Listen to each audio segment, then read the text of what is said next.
கர்த்தருடைய பரிசுத்த நாமத்துக்கு ஸ்தோத்திரம். என் பேர் ஜெனிஃபர். நான் ராயப்பேட்டை ஏரியாவிலேருந்து வரேன். திருமணமான அதே மாதத்தில் கர்த்தர் எனக்கு தைராய்டு பிரச்சனை இருந்த மாத்திரத்துலையும் கருத்தரிக்கும்படி செய்தார். அது மாத்திரம் இல்லை, 7 months ப்ரெக்னெண்ட்டாக இருக்கும் போது நான் அங்கிள்கிட்ட ப்ரேயர் பண்ணிட்டு போனேன். அப்போ அங்கிள் உன் வேண்டுதல் கேட்கப்படுது அப்படின்னு சொல்லி அனுப்புனாங்க. அப்போ குழந்தை 7ஆம் மாதத்துலேயே பிறந்துடுச்சு. நார்மல் டெலிவரியில் கர்த்தர் ஆண் குழந்தையை கொடுத்தாரு. கர்த்தருடைய பரிசுத்த நாமத்துக்கு ஸ்தோத்திரம். ஒரு வருஷத்துக்கு முன்னாடி அங்கிள்கிட்ட ப்ரேயர் பண்ணிட்டு போனேன். அப்போ அங்கிள் வசனம் கொடுத்தாரு, உன்னை வாளாக்காமல் தலையாக்குவேன்னு. அதே மாதிரி கர்த்தர் என்னை அந்த எங்கள் ஆஃபீஸில் வேலை செய்கிறேன், எனக்கு ப்ரொமோஷன் கொடுத்து கர்த்தர் உயர்த்தினார். கர்த்தருடைய நாமம் மகிமைப்படுவார்.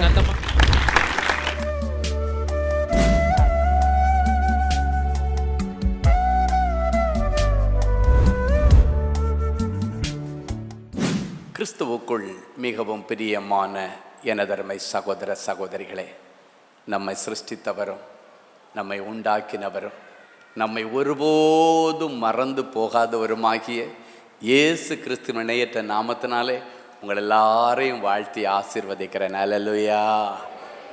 எல்லாரும் சந்தோஷமாக இருக்கீங்களா? இந்த நாளிலும் ஆண்டவருடைய பாதப்படியில் அமர்ந்து, ஆண்டவரே என்னை பார்க்க அங்கே யாருமே வரமாட்டாங்க, என் சத்தத்தை கேட்க என் பிள்ளைங்க வரமாட்டாங்கப்பா, உங்கள் சத்தத்தை கேட்க வருவாங்க. எனவே பரலோகத்தின் மங்கள வார்த்தை என் பிள்ளைகளுக்கு நான் என்ன சொல்ல வேண்டும்?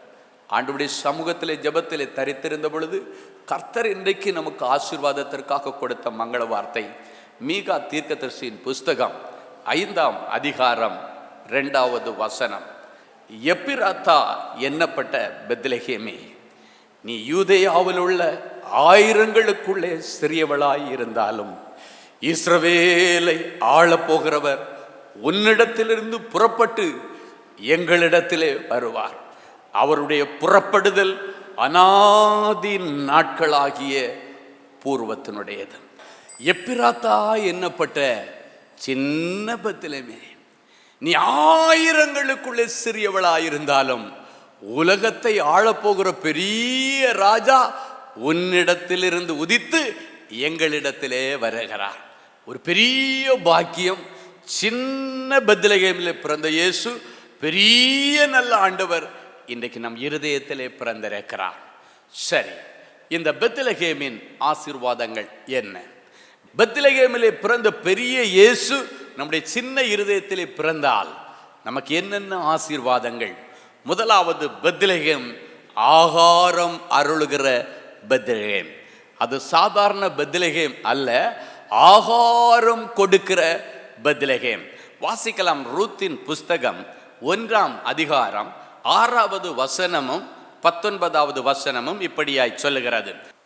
கர்த்தர் தம்முடைய ஜனங்களை சந்தித்து அவர்களுக்கு ஆகாரம் அருளினார் என்று கேள்விப்பட்டு தன் மருமகளோடு கூட மோவாப் தேசத்திலிருந்து திரும்பி வரும்படி எழுந்து அப்படியே இருவரும் பெத்லெகேம் மட்டும் நடந்து போனார்கள்.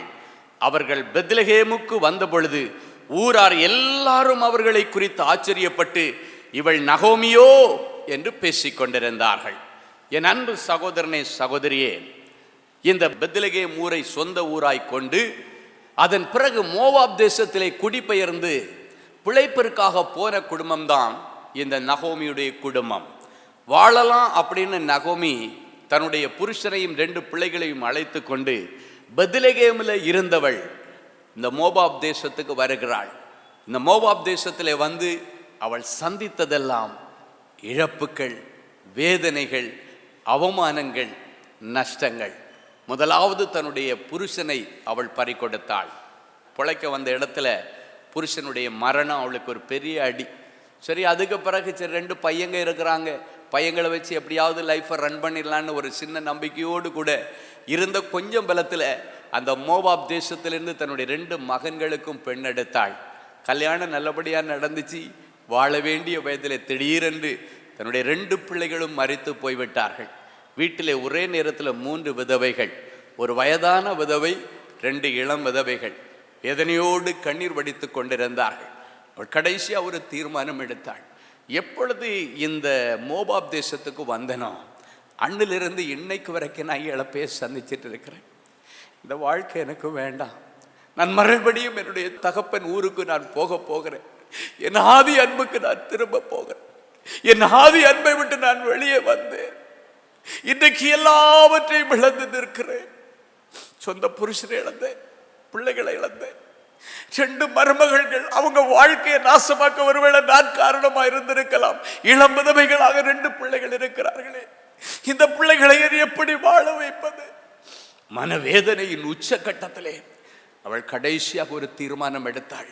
நான் மறுபடியும் என் ஆதி அன்புக்கு திரும்ப போகிறேன். என் ஆதி தகப்பன் வீட்டிற்கு நான் திரும்ப போகிறேன். இதுக்கு மேல இங்க இருந்து நான் கஷ்டப்படக்கூடாது என்று அவள் நினைத்து கொண்டிருக்கும் பொழுது அவளுக்கு ஒரு நல்ல செய்தி வருகிறது. கர்த்தர் தம்முடைய ஜனங்களை சந்தித்து அவர்களுக்கு ஆகாரம் கொடுக்கிறார் என்று.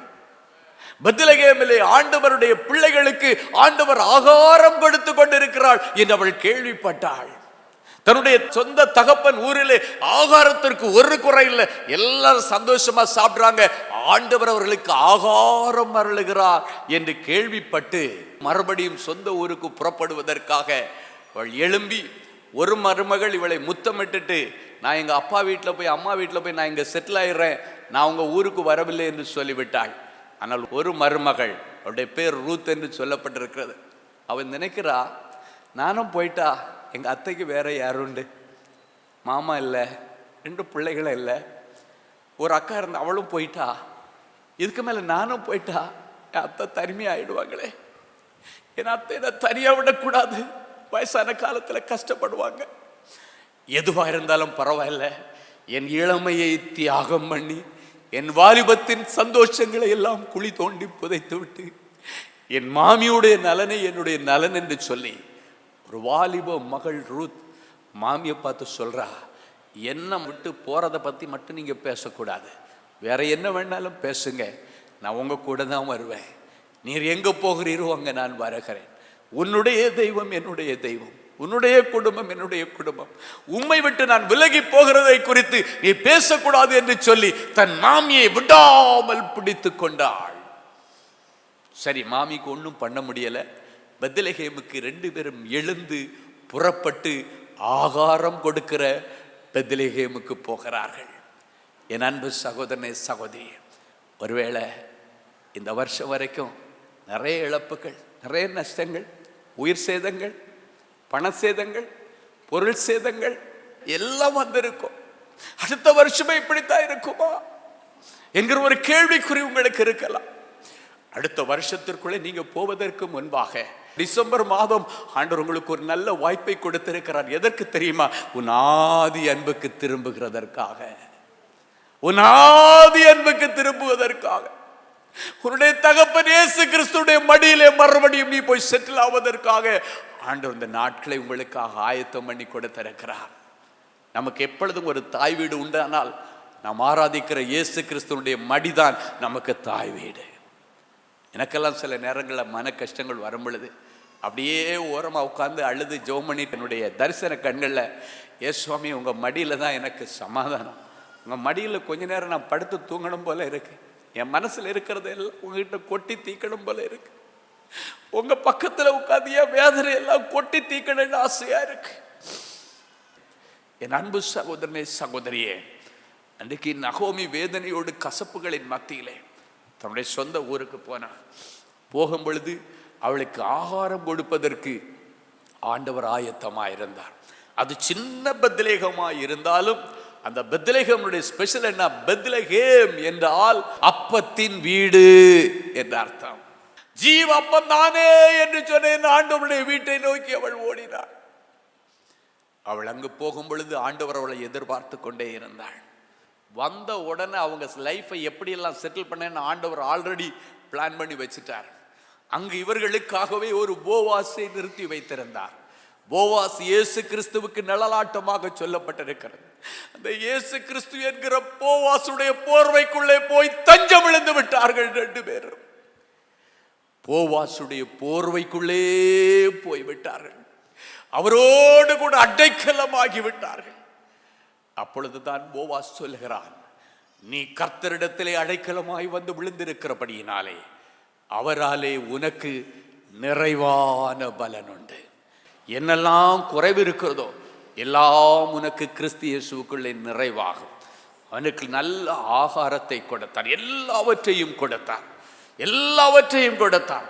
கொடுத்துட்டு சொல்றாமே, நீ நல்ல குணசாலியான ஸ்திரீ. உன்னுடைய புருஷன் இறந்ததற்கு பிறகு நீ எந்த வாலிபர்களுக்கு பின்னே போகாமல் உன் மாமியை விடாமல் பற்றி கொண்டபடியினாலே, என் ஆண்டவரை நீ விடாமல் பற்றி கொண்டபடியினாலே உனக்கு வேண்டியது எல்லாம் நான் தருவேன்.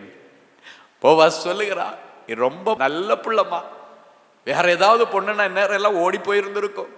நீ அதெல்லாம் பண்ணவே இல்லை. வசனம் சொல்லுகிறது, தெளிவாக வேதத்தில் எழுதப்பட்டிருக்கிறது, நீ எந்த தரித்திரனா இருந்தாலும் சரி, பணக்கார ஐஸ்வர்யவான் வாலிப பசங்க பின்னால நீ போகாதிருந்ததினாலே நீ நற்குணம் உள்ளவள் என்பதை நாங்கள் அறிந்திருக்கிறோம். எனவே உனக்கு என்ன வேண்டுமானாலும் கேள், உனக்கு வேண்டியது எல்லாம் நான் தருவேன் என்று சொன்னார். அதே போவாஸ் இயேசு கிறிஸ்துவுடைய நிழலாட்டம். வேண்டியது எல்லாம் தருவேன்னு சொல்லி ஆண்டவர் அவங்கள சும்மா விடல. அவளுக்கு ரொம்ப அத்தியாவசியம். ஒரு வாலிப மக, சின்ன பிள்ளை, வாழ வேண்டிய வயசு. அவளுக்கு ரொம்ப அத்தியாவசியம் எது இருக்குன்னு யோசித்து பாருங்க. அவளுக்குன்னு ஒரு நல்ல வாழ்க்கை தனக்கு கிடைச்சா அதை பிடிச்சிட்டு அந்த பிள்ளை வாழ்ந்துடும், அவளுடைய காலத்தை ஓட்டிடுவா. ஆண்டவருக்கு அது தெரியும், அவளுக்கு தேவை என்னதென்று என் ஆண்டவர் அறிந்திருந்தார். மாமியுடைய சுகவாழ்வை விரும்பினபடியினாலே மாமி இவளுடைய லைஃபை எப்படியாவது செட்டில் பண்ணி வைக்க வேண்டும் என்று ஆண்டவரிடத்தில் கதறி ஆண்டவருடைய ஆலோசனையின்படி தன்னுடைய மருமகளை நடத்தி கொண்டே இருக்கிறார். ஆகாரம் கொடுக்கிற ஆண்டவர் அவளுக்கு அங்க ஆகாரம் மாத்திரம் கொடுக்கவில்லை, வாழ்வு கொடுத்தார், போவாசை கொடுத்தார். இதுல ஒரு பியூட்டி என்ன தெரியுமா? இவளாவது ஏற்கனவே திருமணமாகி புருஷனை இழந்து போன இள வயதின் விதவை. ஆனா போவாஸ் அதுக்கு முன்னால திருமணமானவன் அல்ல, டைவர்ஸ் ஆனவன் அல்ல, மனைவி மரித்து போனதன் நிமித்தம் அவர் 2ஆம் தரம் புருஷன் அல்ல, முதலாம் புருஷன். ஏன் ஆண்டவர் அவளுக்கு முதலாம் புருஷனை கொடுத்தார் தெரியுமா? அவள் தன்னுடைய மாமியை நிர்கதியாய் விட்டு விட்டு ஓடாமல் தன் மாமியுடைய சுகவாழ்வை விரும்பினாள், தன் சாட்சியை காத்து கொண்டாள். ஆதி அன்புக்கு திரும்பி வந்த மாமிக்கு பின்னாலே ஓடி வந்தபடியினாலே அவருடைய வாழ்க்கையை ஆண்டவர் கட்டினார். உனக்கு வேண்டியது எல்லாம் தருவேன் என்று போவாஸ் சொன்னது உண்மை. சொன்னதற்கு பிறகு அப்படியே விடவில்லை, தன்னையே அவளுக்கு கொடுத்தார். நம் ஆண்டவராகிய இயேசு கிறிஸ்து தன்னையே நமக்கு ஜீவ பலியாக கொடுத்து இவ்வளவாய் உலகத்திலே நம்மை நேசித்தார். ஆண்டவர் அனுப்பின இந்த மணவாட்டியாகிய ரூத்துக்கு அவன் வாழ்வு கொடுத்தான். ஆண்டவர் அவளை வாழ வைத்தார். வாழ வைத்தது மட்டுமல்ல, ஆண்டவர் அருமையான ஒரு சந்ததியை கொடுத்தார், அருமையான ஒரு பிள்ளையை கொடுத்தார். அந்த பிள்ளைக்கு ஓபேத் என்று பெயர் விட்டார். பட்டு போன மரம், ரூத் பட்டு போன மரம், துளிர்ப்பதற்கு வாய்ப்பே இல்லாத ஒரு சூழ்நிலை. இயேசுவை மாத்திரம் அவள் பிடித்துக் கொண்டாள். அவள் மாமியை பிடித்துக் கொண்டது எதற்கு அடையாளம் தெரியுமா? ஆண்டவரையும் ஆண்டவருடைய வார்த்தைகளையும் அவருடைய கட்டளைகளையும் பிடித்துக் கொண்டாள். அது பிடித்து கொண்டபடியினாலே ஆண்டவர் அவளை வாழ வைக்க கடமைப்பட்டிருக்கிறார். என் அன்பு சகோதரனை சகோதரியே, இன்றைக்கு அவரை பிடித்துக் கொண்டால் உன்னை வாழ வைக்க அவர் கடமைப்பட்டிருக்கிறார். உனக்கு வாழ்வு அவர் கொடுப்பார், உனக்கு சுதந்திரம் அவர் கொடுப்பார், பிள்ளைகளை அவர் கொடுப்பார். இதே நகோமி உள்ள வந்த உடனே எல்லாரும் நகோமி வந்துட்டா, நகோமி வந்துட்டா அப்படின்னு சொல்லி எல்லாம் சந்தோஷமா ஊரெல்லாம் வர்றாங்க. அவ சொல்றா, என்னை யாரும் நகோமின்னு கூப்பிடாதீங்க, என்னை மாறாள் என்று கூப்பிடுங்கள். மாறாள்னா கசப்பு என்று அர்த்தம். வாழ்க்கையில கசந்து வந்திருக்கு, நொந்து போய் வந்திருக்கிற யாரு என்ன நீங்க நகோமின்னு கூப்பிடக்கூடாது. அப்படி சொன்ன நகோமிக்கு ஒரு பெரிய சந்தோஷம் என்னன்னா, அப்ப ஆதி அன்புக்கு ஆதி தகப்பனுடைய வீட்டிற்கு திரும்பினபடியினாலே அவளுக்கு என்ன கிடைச்சது தெரியுமா? ஒரு அருமையான பேரப்பிள்ளை. அதே ஊராரெல்லாம் வந்து சொல்றாங்க, உனக்கு ஆறுதல் அளிக்கும்படி உன் மருமகள் அருமையான ஆண் பிள்ளையை பெற்று உன் மடியிலே கொடுத்தாளே. யோசித்து பாருங்க, புருஷனை இழந்து பிள்ளை இழந்து நிற்கதியா நிற்கிற அவளுக்கு ஒரு பேரப்பிள்ளை மடியில வளர்க்கிற ஒரு பெரிய பாக்கியம். இன்னைக்கு ஆண்டவர் உங்களை பார்த்து சொல்லுகிறார், புதிய வருஷத்திற்காக எதிர்பார்த்து கொண்டிருக்கிறீர்கள். பெத்லகேமின் ஆசீர்வாதங்களிலே முதல் ஆசீர்வாதமாகிய ஆகாரம் கொடுக்கிற பெத்லகே, இன்றைக்கு ஆண்டவர் உங்களுக்கு ஆகாரம் கொடுக்கும்படி, உனக்கு வாழ்வு கொடுக்கும்படி, சுபகாரியங்களை செய்து வைக்கும்படி உன்னுடைய வாழ்க்கையில இழந்து போன சகலத்தை மறுபடியும் கொடுக்கும்படிக்கு, உனக்கு பிள்ளை செல்வத்தை கொடுக்கும்படி இந்த பெத்லகேமிலே பிறந்த இயேசு கிறிஸ்து இன்னைக்கு உனக்குள்ளே பிறக்கிறார். அவள் திரும்பி வந்தது, தகப்பன் வீடு என்கிற பெத்லகேமுக்கு வந்தது எதற்கு அடையாளம் தெரியுமா?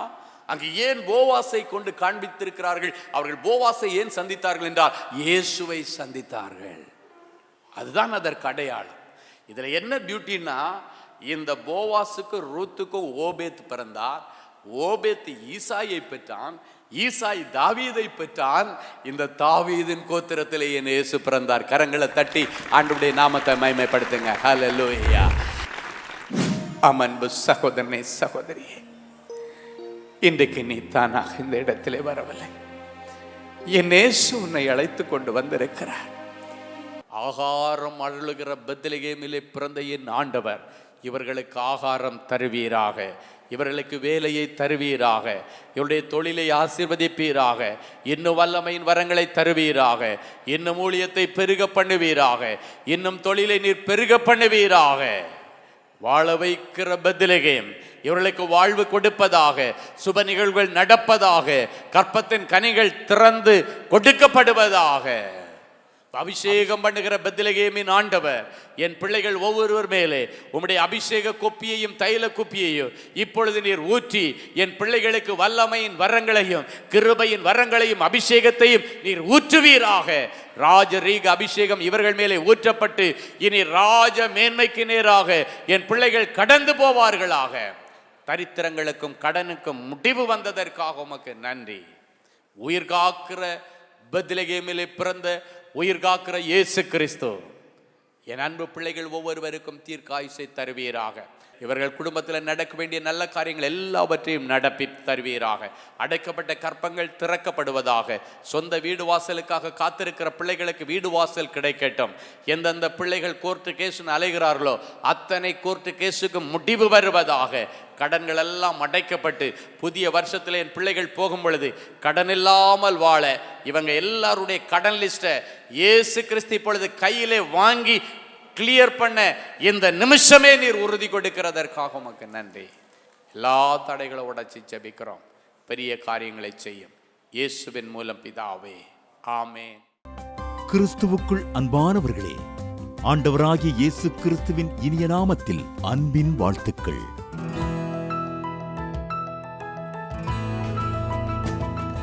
எங்களுடைய மார்வெல் திருமண தகவல் மையத்தை ஆன்லைன் சேவை மூலம் உங்களுக்கு அறிமுகப்படுத்துவதில் நாங்கள் மிகுந்த மகிழ்ச்சி அடைகிறோம்.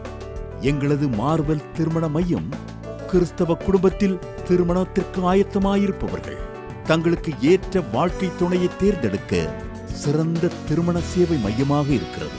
மேலும் மார்வெல் திருமண தகவல் மையத்தில் நீங்கள் பதிவு செய்வதற்கு எங்களது இணையதள முகவரி www.marvelmatrimony.com மற்றும் அலைபேசி எண் 7824855999 என்ற எண்ணிற்கு தொடர்பு கொள்ளலாம். சென்னை, நாகர்கோவில் மற்றும் மும்பை நகரில் உள்ளவர்கள் பதிவு செய்ய விரும்பினால் கீழ்க்கண்ட விலாசங்களில் உள்ள எங்களது அலுவலகங்களோடு தொடர்பு கொள்ளலாம். Email info@marvelmatrimony.com. ஆண்டவர்தாமே உங்களை அளவில்லாமல் ஆசீர்வதிப்பாராக. ஜெனசிஸ் கிரியேஷன்ஸ் மீடியா அகாடமியில் 3 மாதங்களில் தொழிற்கல்வி சான்றிதழோடு video editing, videography, photography, drone piloting, studio recording, Photoshop, live streaming, live video mixing and live sound mixing ஆகிய தொழிற்கல்விகள் பயிற்றுவிக்கப்படுகிறது. புது தொழில் நுணுக்கங்களுடன் குறைவான கட்டணத்தில் நிறைவான தொழிற்கல்வி பெற்றுக்கொள்ள உங்கள் எதிர்கால கனவை நினைவாக்க எங்களது ஜெனசிஸ் கிரியேஷன்ஸை இன்றே தொடர்பு கொள்ளுங்கள்.